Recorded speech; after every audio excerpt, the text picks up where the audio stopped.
بسم اللہ الرحمن الرحیم۔ ویسا بہت شکریہ، ایک بار پھر علامہ صاحب کے ساتھ بیٹھنے کا موقع ملا، اور یہاں میں گزشتہ پروگرام سے متعلق دو باتیں عرض کرنا چاہوں گا۔ جی، آپ پہ بڑے اعتراضات ہیں کہ آپ نے ناسبیت کا اظہار کیا حضرت علی کے حوالے سے۔ پہلی بات تو یہ ہے کہ جو روایت میں نے بیان کی تھی وہ روایت تھی حضرت ابو بردہ رضی اللہ تعالیٰ عنہ کی۔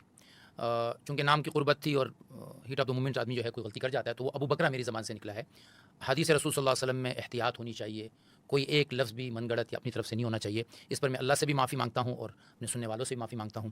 مجھ جیسے تحقیق کے دعوے دار کو ایسی غلطی نہیں کرنی چاہیے۔ ماشاءاللہ، یہ آپ کا اعلیٰ ظرف ہے۔ دوسری بات یہ ہے کہ میں ناسبیت کا جو ایک الزام ہے، اس الزام کے جواب میں تو میں صرف اتنا کہنا چاہتا ہوں، اور آج میں اس کا آپ کے سامنے اقرار کرنا چاہتا ہوں کہ میں تو پکا شیعہ ہوں۔ ماشاءاللہ، جی، میں پکا شیعہ ہوں ماشاءاللہ۔ اور میں پکا رافضی ہوں۔ اچھا جی، یہ آپ کیا کہہ رہے ہیں؟ جی میں یہ کہہ رہا ہوں، حضرت امام شافعی رحمہ اللہ کا ایک بہت ہی مشہور شعر ہے کہ ان کا نہ رفضن حب آل محمد، اگر واہ واہ، محبت اہل بیت یہ رافضیت ہے تو تمام ثقلین سن لے کہ میں سب سے بڑا رافضی ہوں۔ اللہ اکبر۔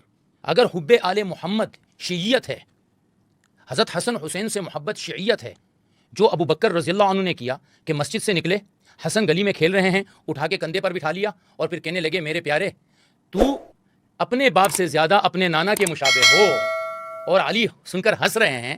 یہ محبت اگر شیعت ہے تو میں ابو بکر کی طرح شیعہ ہوں۔ بھائی ماشاءاللہ، اگر حضرت علی سے محبت شیعت ہے تو میں حضرت عمر کی طرح شیعہ ہوں کہ جب حضور اکرم صلی اللہ علیہ وسلم نے فرمایا من کنت مولاہ فہذا علی مولاہ، تو سب سے پہلے آگے بڑھ کر مبارکباد دینے والی ذات وہ حضرت عمر رضی اللہ تعالیٰ عنہ کی ہے کہ اے علی مبارک ہو، آج کے بعد تو آپ تمام مومنین کے ولی ہو گئے اور میرے بھی ولی ہو گئے۔ ماشاءاللہ، عہدہ جب ملتا ہے جب مبارک دی جاتی ہے۔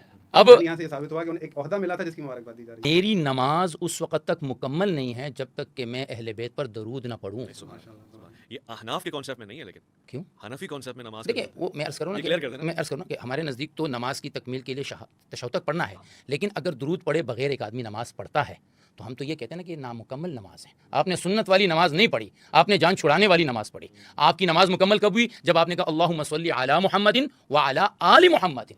ناصبی وہ ہے جو علی سے نفرت کرے، ناصبی وہ ہے جو تمام اہل بیت سے نفرت کرے، جتنے بھی اہل بیت ہیں۔ اب میں نے پچھلے پروگرام میں ایک بات عرض کی تھی کہ ہمارے مابین تفسیر کے آیات کے تفسیر میں اختلاف ہے، صحیح۔ اصول تفسیر میں اختلاف ہے، اصول حدیث میں اختلاف۔ میں بھی یہ کہتا ہوں کہ اللہ کے نبی نے مشخص کیا ہے۔ اچھا جی، سبحان اللہ۔ میں بھی یہ کہتا ہوں کہ مشخص کیا ہے، یہ بھی کہتے ہیں کہ مشخص کیا ہے۔ مگر کس انہوں نے ایک روایت بیان کی، میں آپ کے سامنے کئی ساری روایتیں بیان کروں گا۔ یہ جو ہمارا بیٹھنا ہے، میں تھوڑی ایک بات آپ کو اور واضح کروں، یہ جو ہمارا بیٹھنا ہے یہ مناظرہ نہیں ہے، بے شک یہ ڈیبیٹ ہے۔